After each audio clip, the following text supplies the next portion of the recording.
রবিবারের দুপুরে অথবা যে কোনো দিন দুপুরে গরম গরম ভাতের সঙ্গে খাওয়ার জন্য দারুণ টেস্টি বেগুনের একটা রেসিপি শেয়ার করব।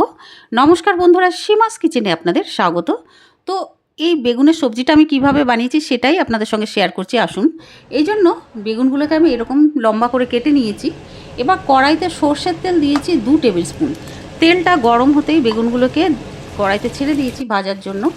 একটু নাড়ার পরে দিয়ে দেবো হলদি পাউডার ছোটো চামচের 1 চামচ মতন দিয়ে এবার মিডিয়াম ফ্লেমে বেগুনটাকে বেশ অনেকক্ষণ ভাজবো। ভাজতে ভাজতে যখন বেগুনের কালার চেঞ্জ হয়ে যাবে আর উল্টে পাল্টে বেগুনগুলোকে ভাজবো, যাতে দুটো সাইড খুব ভালোভাবে ভাজা হয়, তবেই কিন্তু টেস্ট হবে বন্ধুরা। আর এই রেসিপিটা কিন্তু সর্ষের তেলেই করলে বেশি ভালো হবে। এবার যখন খুব ভালোভাবে ভাজা হয়ে যাবে বেগুনের দুটো সাইডই, এবার একটা পাত্রে তুলে নেব। এবার ওই কড়াইয়ের মধ্যে দিয়েছি সর্ষের তেল 2 চামচ।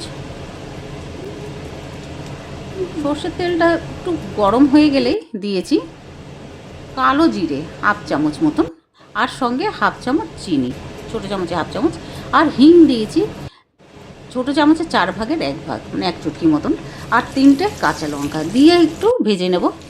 এবার একটা মশলা বানিয়েছি, সেটা হচ্ছে নারকোল 1 চামচ, কালো সর্ষে আর শুকনো লঙ্কা আর 1 চামচ পোস্ত, একটু জল দিয়ে পেস্ট বানিয়ে নিয়েছিলাম। ওই পেস্ট কড়াইতে ঢেলে দিয়েছি, দিয়ে এবার মিডিয়াম ফ্লেমে ভালো মতন কষাতে হবে। বন্ধুরা, এটা খেতে কিন্তু দারুণ লাগে, ভাতের সঙ্গে তো ভালো লাগবে, তাছাড়া রুটির সঙ্গেও খেতে ভালো লাগবে। কষাতে কষাতে দেখুন এরকম হয়ে যাবে। তখন আমি কি করব, যে গ্রাইন্ডিং জারে যে মশলাটা পেস্ট করেছিলাম না, একটু জল ঢেলে দিয়েছি, কারণ ওতে জল ছিল, ওটাও ঢেলে দিয়েছি। সঙ্গে স্বাদ মতো নুন আর 1 চামচ কাশ্মীরি রেড চিলি পাউডার, ছোটো চামচের 1 চামচ, এটা কালারের জন্য বন্ধুরা। আপনারা যদি দিতে না চান তাহলে না দিলেও কোনো অসুবিধে নেই। এবার ভালো মতন কষাবো মিডিয়াম ফ্লেমে।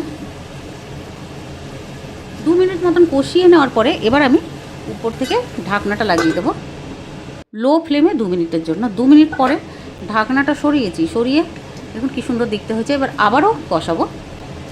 এবার একটু জল দিয়ে দেবো, দিয়ে আবারও কষাতে হবে মিডিয়াম ফ্লেমে। এবার আমি দিয়ে দেবো ভেজে রাখা বেগুনগুলো, আর উপর থেকে ফ্রেশ ধনেপাতা।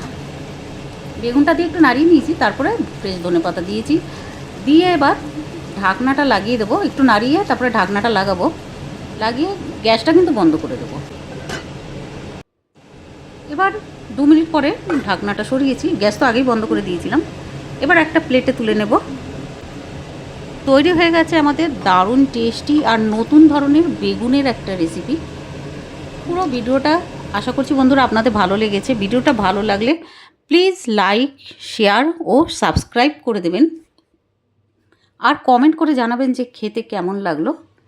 পুরো ভিডিও দেখার জন্য অনেক অনেক ধন্যবাদ।